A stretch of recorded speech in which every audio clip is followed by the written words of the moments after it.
William G., 36. Bantley, Mrs. Ella, 30. Bantley, George L., 6 months. May 31st, 1889, roaring down from the mountain a wall of water, in some places 70 feet high, smashed through Johnstown, killing over 2,200 men, women, and children, and leaving in its wake not only tragic destruction, but a national scandal that convulsed the country with horror and outrage. The flood happened because the dam broke. The South Fork Dam was 14 miles east of Johnstown, up South Fork Run, which feeds into the Conemaugh at the village of South Fork. The dam was over 300 feet wide. It rose 72 feet above the valley floor and was wide enough on top for a 2-lane dirt road. At the eastern end of the dam was a spillway cut through the solid rock of the hillside. The lake stretched back 3 miles and in spots was a mile wide.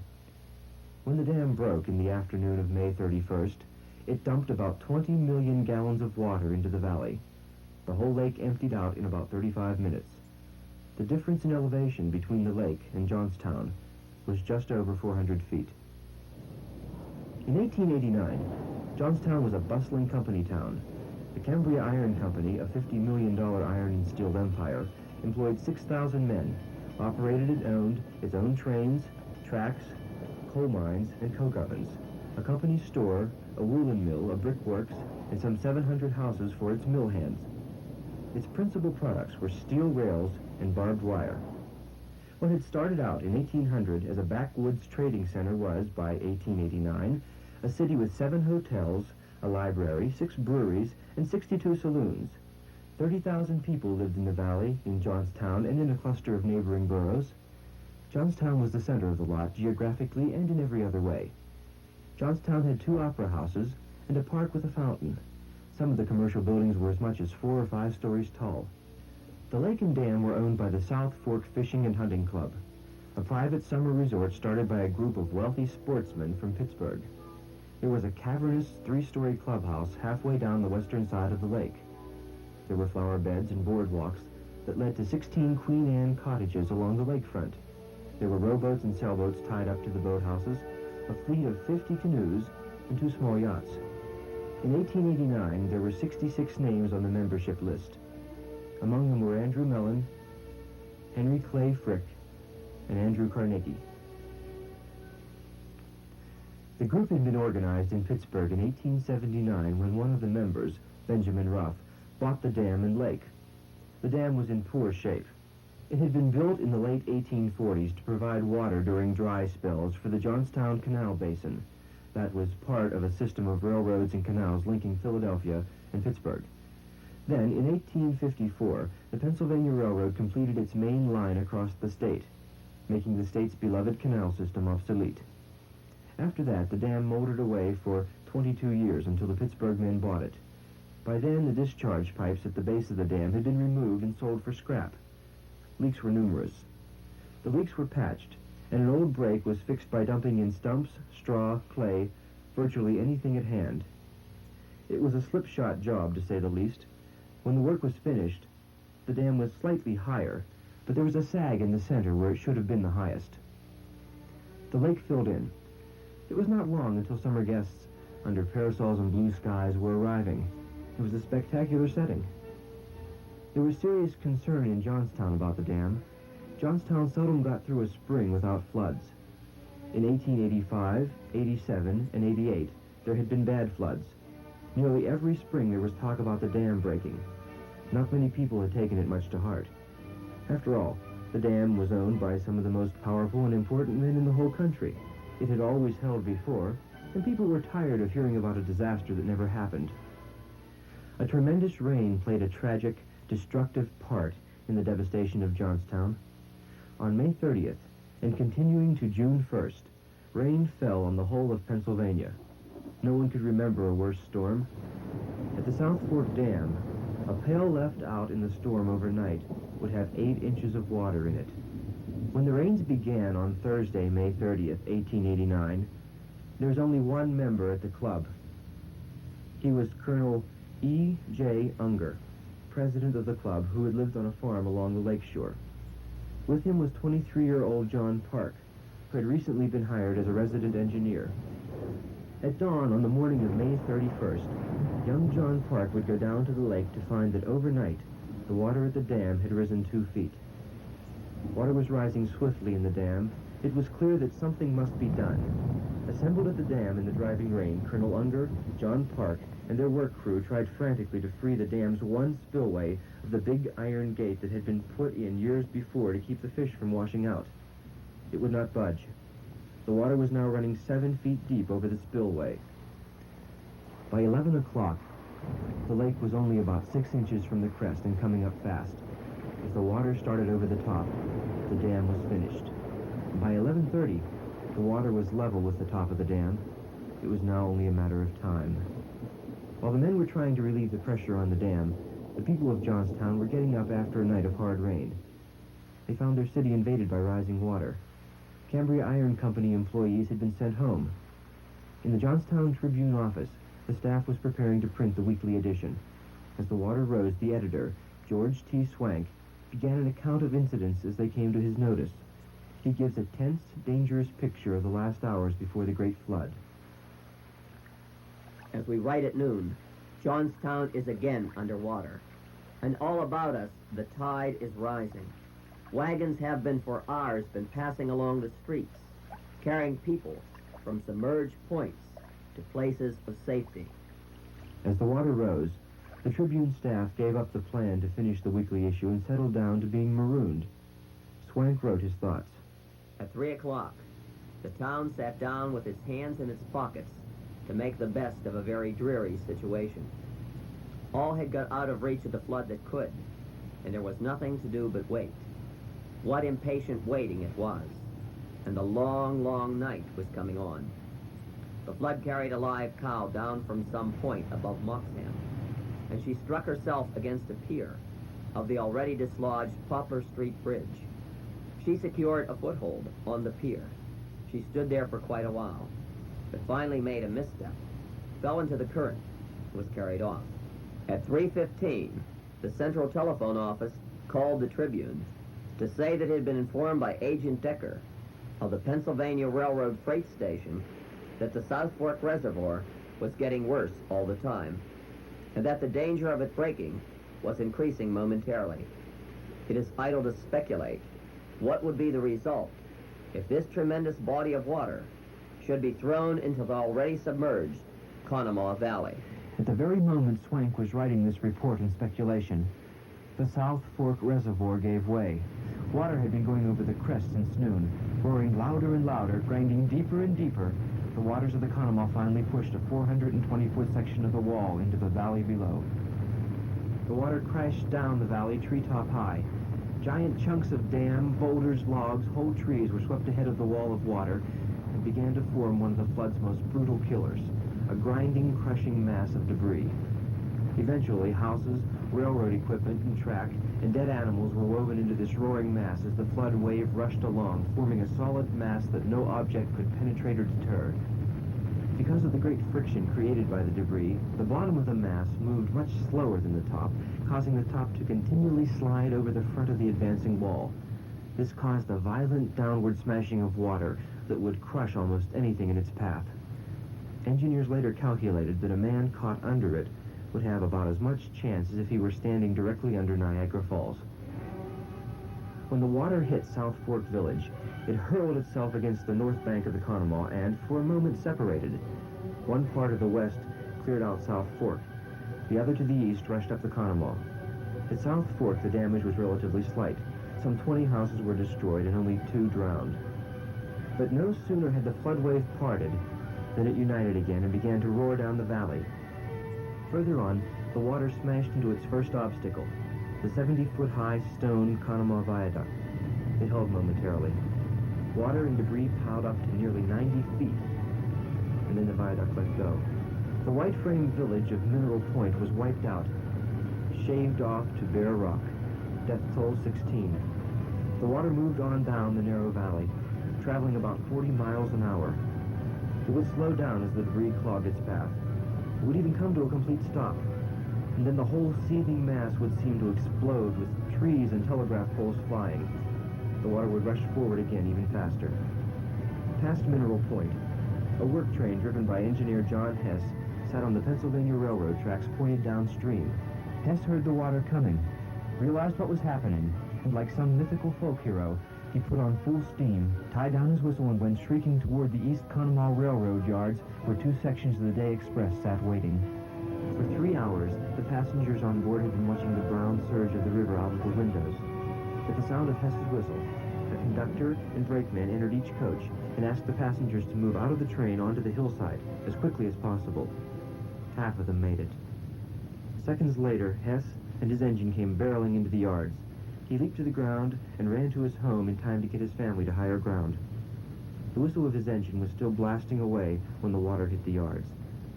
There was a 16-stall roundhouse in the yards, 33 locomotives, 2 passenger cars, and a lot of rolling stock. The flood smashed everything. Now cars, rails, locomotives weighing as much as 80 tons, and quite a few human corpses were part of the tidal wave. Woodville was next, the Cambria Iron Company's model town. It was small, prosperous, and pretty as any place in the valley. The woolen mill was there, and nearby the Gautier Works. Unlike East Conemaugh, Woodville got no warning.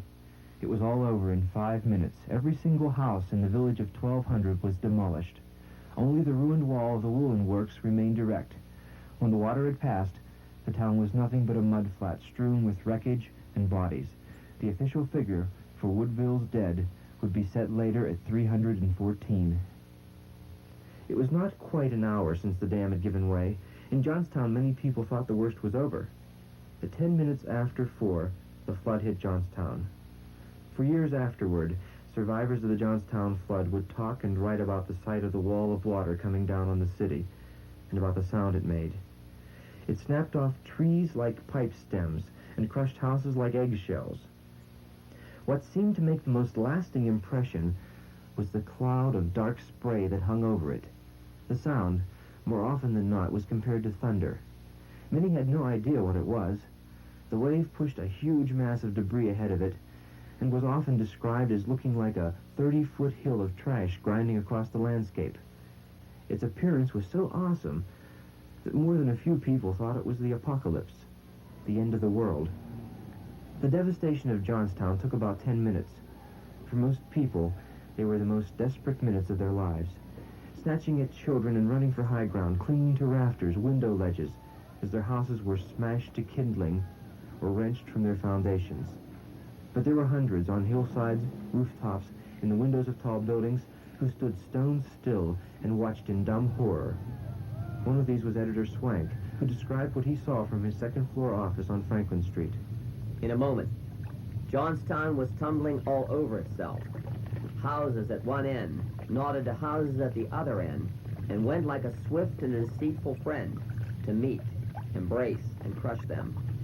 Then on sped the wreck in a whirl, the angry water baffled for a moment, running up the hill with the town, and the helpless multitude on its back, the flood shaking with rage, and dropping here and there a portion of its burden, crushing, grinding, pulverizing all.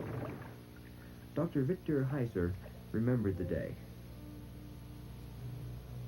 That is so vivid to me now. I can see every detail of the thing. We had just built a huge, you might call it stable or barn building, an enormous thing. But it had no trap door to it. And Father thought it'd be a good idea to have a trap door there. So a few weeks before, I'd made the trap door myself. And when this terrible noise came, my father heard that and saw me. I was trying to get back to the house, and he saw me. He was upstairs at that time, and he motioned me to get up on the roof, which I did. I got up there as quickly as I could, and I still saw my father and my mother standing in the back window. They simply agonized, thinking that I was the one that was in trouble. And the next second, it seemed to me just a minute, maybe it wasn't a minute, it struck our house. It was just gone like that. It was crushed. And then I was busy, it struck me, and a barn toppled over, and I had to run up on one side. And then we began gathering speed, and I saw a house right, the fence house, right in the way. And at the speed, I thought I'd be knocked off. Well, there I was very lucky. I figured if I could be jumping. Well, the impact took place, and I hit it exactly right. I was right in midair when it hit, and I landed on the other house. It was hit so hard, the sides fell out, and I fell down in, not fast, slowly. And I managed to crawl up. And by that time, my stable, all that was left of it that I could see was a raft, and the noise and the cracking, everything going and falling and hitting everything. You had to dodge every second something was coming at you, you know. I was so busy climbing up all the time, you had no idea. You saw no water. All I saw was wreckage. And my whole idea was to keep on getting on top. Yeah. And I climbed and climbed and climbed. And then a freight car rose on in just like that and was coming down like this. Now, my God, I can't get out of the way of that thing. And fortunately, the three-story building, which the back of it, the front of it faced on Main Street, the back of it came our way, collapsed, and we shot out. I got my raft shot out from under there just as the thing hit. If it would have been that much longer, I wouldn't be here to tell you about it. Then I did see water. Then we were in comparatively free water. By that time, you see, the main impact had been spent. It was only then really high water and slow. When we were going down, after the wreckage sort of cleared up, we were going swiftly down the Conemaugh River, and suddenly the thing stopped and came back again. This reaction pushed us into a part of town that had only high water and had not been destroyed at all by wreckage bumping into it. But it was rather interesting going up into Kernville, which I knew very well, and that was a horrible business. We sat there, as I say, I got there at 4:30, and this cold rain sitting up there in that roof, well, there was a trap door, but we were afraid to go in because all around us were houses. You'd hear a swish, and the darn house was gone. We thought if we got in the attic, we'd all be drowned like rats in a trap. Such an experience had countless repetitions on that fatal day. Families, already marooned in their houses, first knew of the flood wave when it burst open the doors or came in through the windows. People, gathered in supposed safety on the upper floors of houses and hotels, were plunged into the timbered mass. Some took to the roofs of their homes, only to have the houses crumble and the roofs float away. The 7-arch stone bridge that still carries the Penn Central over the Conemaugh River below the point held because it was not struck by the full force of the flood wave.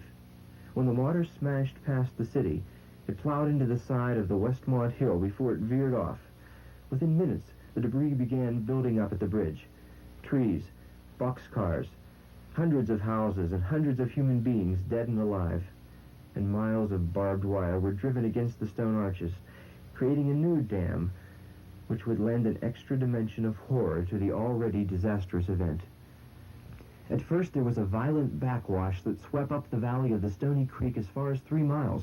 Then, as night came on, fire broke out in the jam at the bridge. Stoves full of live coals dumped over inside mangled kitchens.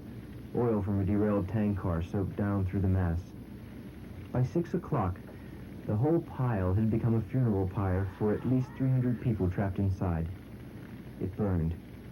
Editor Swank wrote, "With all the fury of hell you read about, cremation alive in your own home, perhaps a mile from its foundation, dear ones slowly consumed before your eyes, and the same fate yours a moment later."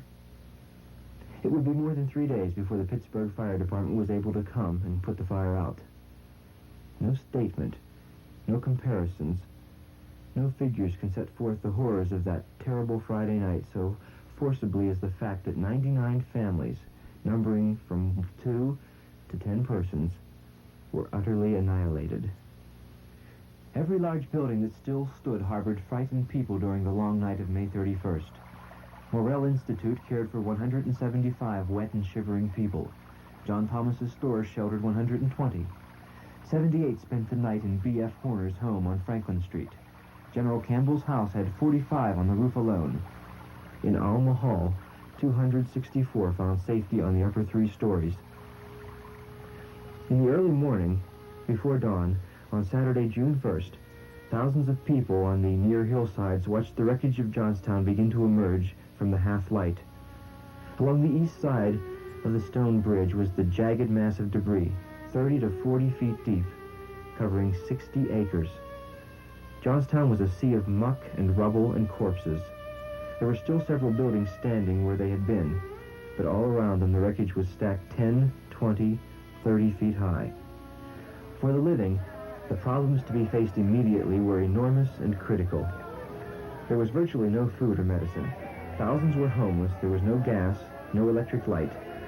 Fires were burning everywhere, and no one knew when the gas main line might explode. With the sun growing warmer every hour, and the dead all over the place, the threat of an epidemic was increasing rapidly. Telephone and telegraph lines to the outside were all down.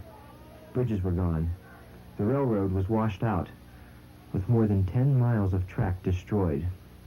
Robert Pitcairn, superintendent of the Pennsylvania's Pittsburgh Division, had been on his way to Lilly to see about a landslide there. Stopped below Johnstown on the afternoon of the flood, he saw debris and corpses tearing by in the swollen Conemaugh and sent a cable to the Pittsburgh Commercial Gazette that Johnstown had been wiped out and that help should be organized immediately.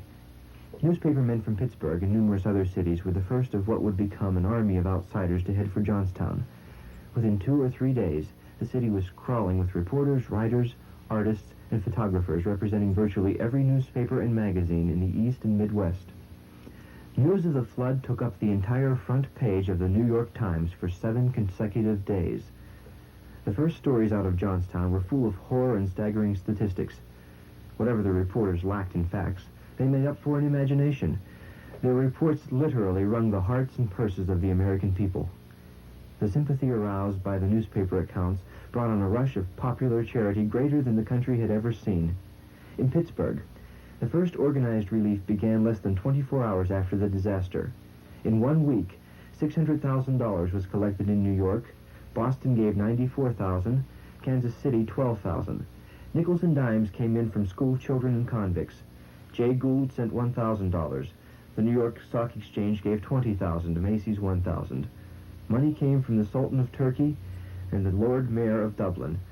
Buffalo Bill Cody sent $2,000 raised during a benefit show in Paris. In all, over $3 million were donated, not including the goods of every kind that came in by trainload. The relief trains began arriving Saturday night. One from Pittsburgh carried nothing but coffins and 55 undertakers.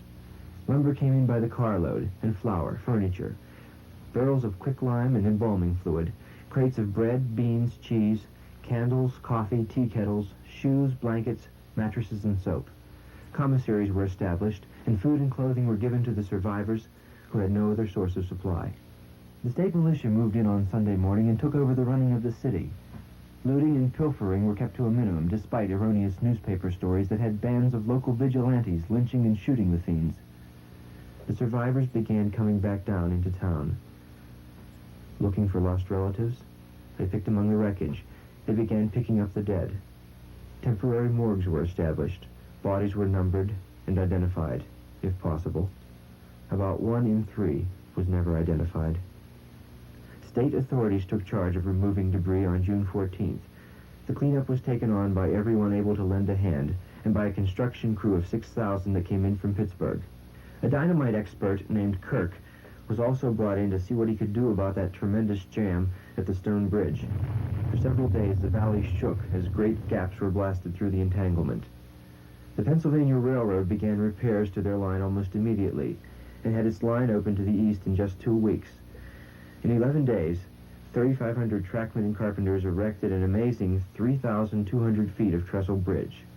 The building of the temporary bridges was the particular work of the United States Corps of Engineers, who brought 2 complete wooden pontoon bridges to Johnstown to restore a link with the downtown district. To provide shelter for the homeless, prefabricated houses were shipped in by the relief committees. They were known as Hughes or Oklahoma houses. The portable houses sheltered as many as 4,700 of the town's destitute during the first winter after the flood. Many outsiders had rushed to Johnstown to aid in relief, but the outsider who stirred up the most action and talk was Clara Barton. This was to be the first major test of the newly organized American Red Cross. Clara Barton set up headquarters in an abandoned railroad car. She worked almost round the clock, directing hundreds of volunteers, distributing blankets, clothes, food, and $500,000. Temporary housing was put up to her specification, as was a Red Cross hospital. When she left 5 months later, the Red Cross had clearly proven their worth. But along with the press, the Army, the work gangs, and the Red Cross, there was also a goodly number of old-fashioned American sightseers who turned up. On Sunday, June 23rd, several hundred arrived, got in the way, and infuriated nearly everyone except a few enterprising Johnstowners who began selling official Johnstown flood relics, broken china, piano keys, buttons, and even bits of board or brick. The search for corpses went on well into the fall. Estimates were made on total property damage, about $17 million. Life began to return more or less to normal. Cambria Iron got part of its mill back in operation by July. The city smelled terribly.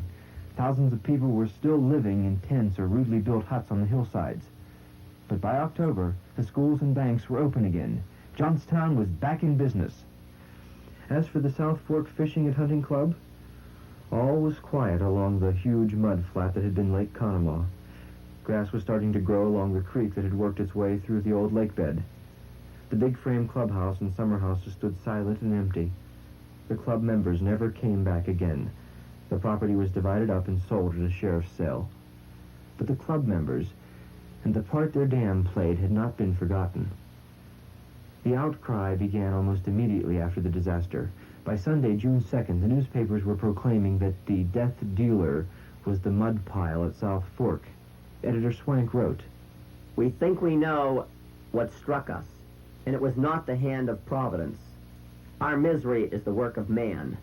The Pittsburgh men wanted an exclusive resort, where in all their spotlessness and glory, they might idle away the summer days." The Chicago Herald ran a cartoon showing the clubmen drinking champagne on the clubhouse porch, while Johnstown was being wiped out in the valley below. The first damage suit was filed in August in Pittsburgh by Nancy Little and her 8 children for $50,000 for the loss of her husband. The club members entered a voluntary plea of not guilty, claiming that the disaster had been a visitation of Providence. The jury agreed. There were other suits. The verdicts were the same. Not one nickel was ever collected through damage suits from the club or any of its members. Generous contributions to the relief fund were made by club members, including $10,000 from the Carnegie companies, but no damages were ever paid. It may be well to consider that the flood, with all its train of horrors, is behind us, and that we have henceforth to do with the future alone. This, George Swank wrote in the Tribune on the morning of June 1st, 1892. It was his conclusion to a long description of the ceremonies held the day before at Grandview Cemetery. The whole city had been shut down, and close to 10,000 people had gone up to the new burying grounds. There, with Johnstown's first mayor, Horace Rose, officiating, a large granite monument had been dedicated to the unknown dead who perished in the flood at Johnstown, May 31st, 1889. Behind the monument, arranged very precisely row on row, were 777 small white marble headstones. There were several speeches, the best of which was by the governor, Robert Pattison, who offered a lesson to be learned from the disaster. We who have to do with the concentrated forces of nature, the powers of air, electricity, water, steam, by careful thought must leave nothing undone for the preservation and protection of the lives of our brother men. Then the choir sang God Moves in Mysterious Ways. The monument was unveiled, and people started back along the winding road that led down into town.